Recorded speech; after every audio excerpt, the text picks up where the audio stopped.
அன்பான மாணவ செல்வங்களுக்கு வணக்கம். நாம் இந்த வீடியோல பார்க்க போறது 12th maths lesson number 2 complex numbers, அதாவது கலப்பெண்கள் பயிற்சி 2.7. அந்த 2.7 பயிற்சியை நாம செய்யணும் அப்படின்னா ஒரு சில அடிப்படை கருத்துக்களை நாம தெரிஞ்சுக்கணும். அதை தான் நாம இதை பார்க்க போறோம். ஒரு கலப்பெண்ணின் துருவ வடிவம், அந்த துருவ வடிவத்தை ஒரு கலப்பெண்ணை எப்படி துருவ வடிவமா நாம எழுதுறது. இப்ப நாம பயன்படுத்தக்கூடிய வார்த்தை ஆர் மற்றும் தீட்டா. ஆர் மற்றும் தீட்டா ஆகியவை P of x, என்ற புள்ளியினுடைய என்ற பூஜ்ஜியம் இல்லாத, இது பூஜ்ஜியமாக இருக்கக்கூடாது, மற்ற கலப்பெண் z equal to x plus I இன் ஆயத்தொலைவுகள்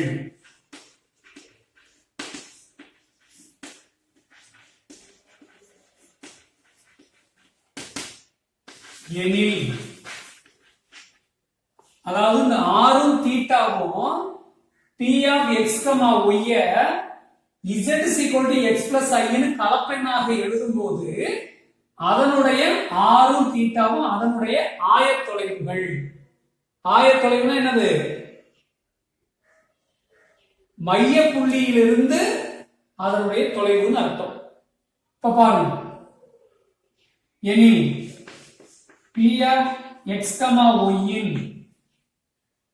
துருவ வடிவம், துருவ வடிவம் அல்லது இது என்னன்னு சொல்லுவாங்க, முக்கோண வடிவம்னு சொல்லுவாங்க. முக்கோண வடிவம் z is equal to r into cos theta plus I sin theta. இதுல r என்ன அப்படின்னு பாத்தீங்கன்னா மாடுலஸ் z, அதாவது root of x square plus y square. இந்த தீட்டா என்ன அப்படின்னு பாத்தீங்கன்னா tan inverse y by x. இது நாம தெரிஞ்சுக்கணும். செகண்ட் வந்து ஆர்குமெண்ட் ஆஃப் z, அதாவது ஆர்குமெண்ட் z அப்படின்னா z இன் வீச்சு, அதனுடைய பண்புகள் என்னென்ன அப்படின்னு பார்க்க போறோம். Argument of z1 multiplication with z2 is equal to z1 z2 ஐ பெருக்கிறது. தனித்தனியா argument of z1 argument of z2 கண்டுபிடிச்சு கூட்டுறதுக்கு சமம். அடுத்து பாத்தீங்கன்னா argument of z1 by z2 அப்படிங்கிறது என்னன்னா argument of z1 minus argument of z2 வகுக்கிறது கழிக்கிறதுக்கு சமம். தனித்தனியா கண்டுபிடிச்சு கழிக்கிறதுக்கு சமம். அடுத்து argument of z power n அப்படிங்கும்போது இந்த பவர் வந்து முன்னாடி பெருக்கலாக வந்துடும். அப்போ n into argument of z. அடுத்து ஆர்குமெண்ட் ஆஃப் z பார் அப்படிங்கிறது வந்து மைனஸ் ஆர்குமெண்ட் ஆஃப் z க்கு சமம். z பாருக்கு ஆர்குமெண்ட் கண்டுபிடிச்சாலும் ஆர்குமெண்ட்டுக்கு z கண்டுபிடிச்சு அதனுடைய எதிரன் கண்டுபிடிச்சாலும் ஒண்ணுதான். அப்போ argument of z bar plus argument of z is equal to என்ன வரும்? 0 வரும். அடுத்து cos θ பிளஸ் I sin θவை நாம வேற ஒரு வடிவத்துக்கு எழுத போறோம் அப்படின்னா cos 2k phi plus theta plus I sin 2k phi plus theta. இதுல வந்து k வந்து z, ஏதோ ஒரு முழு எண், முழு. அடுத்து argument of z is equal to 0 அல்லது π அப்படி இருந்தா 0 அல்லது π இருந்தா Z வந்து முழுவதும் மெய், முழுவதும் மெய். அதாவது Z வந்து கற்பனை பகுதியே இல்லைன்னா தான் நமக்கு என்ன வரும், ஆர்குமெண்ட் ஆஃப் Z வந்து 0 அல்லது பை கிடைக்கும். அடுத்து ஆர்குமெண்ட் ஆஃப் Z வந்து π/2 அல்லது -π/2 அப்படின்னு இருந்தா Z வந்து முழுவதும் கற்பனை.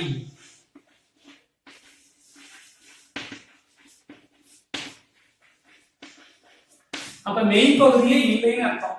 ஆர்குமெண்ட் ஆஃப் Z வந்து π/2 அல்லது -π/2 நமக்கு கிடைக்குதுன்னா Z முழுவதும் கற்பனையா இருக்கு, அதாவது மெய் பகுதியே இல்ல அப்படின்னு அர்த்தம். இப்போ 1 I -1 -I ஆகியவற்றின் முதன்மை வீச்சுக்கள், அதாவது முதன்மை வீச்சை குறிக்கிறது வந்து ஃபர்ஸ்ட் கேபிட்டல் A போடுவோம், ஆர்குமெண்ட் ஆஃப் Z. அதே போல பொது வீச்சுக்கள் அப்படிங்கறத குறிக்கிறதுக்கு ஸ்மால் லெட்டர் போடுவோம், ஆர்குமெண்ட் ஆஃப் Z. இப்ப பாத்தீங்கன்னா முதன்மை வீச்சு என்னது, Z வந்து 1 இருந்தா முதன்மை வீச்சு 0, I இருந்தா π/2, -1 இருந்தா பை, -I இருந்தால் -π/2. இப்ப பொது வீச்சு ஆர்குமெண்ட் ஆஃப் Z, பொது வீச்சு Z வந்து 1 இருந்துச்சுன்னா 2k5, இங்க வந்து 2k5 plus 5/2, இங்க வந்து 2k5 plus 5, இங்க வந்து 2k5 minus 5/2. இப்போ 1 I -1 -I அந்த 4ஐயும் துருவ வடிவத்துல நாம எழுத போறோம்.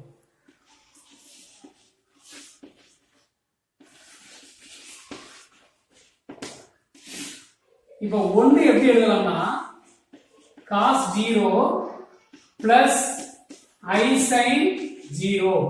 ஏன்னு கேட்டீங்கன்னா cos 0 1, sin 0 0. அப்போ வந்து நமக்கு என்ன கிடைக்குது, 1 கிடைக்குது. அடுத்து வந்து -1 எப்படி எழுதுறது அப்படின்னு பாத்தீங்கன்னா cos π plus I sin π. -1 வந்து என்னது, முதன்மை வீச்சு பை இல்லையா, அதை வச்சு எழுதலாம் cos π plus I sin π. இப்போ வந்து cos π னுடைய மதிப்பு -1, sin π னுடைய மதிப்பு 0. அப்ப நமக்கு வந்து -1 தான் கிடைக்கும்.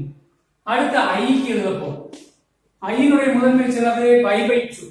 அப்போ cos π/2 plus I sin π/2. இப்ப பாத்தீங்கன்னா cos π/2 வந்து 0, sin π/2 1. அப்ப 1 × I தான் கிடைக்கும். அடுத்து -I is equal to cos -π/2 plus I sin -π/2. இப்போ இதையே நம்ம என்ன மாத்திரணும்னா cos -θ cos θ தான் கிடைக்கும். நம்ம 11th படிச்சிருக்கோம் cos -θ cos θ.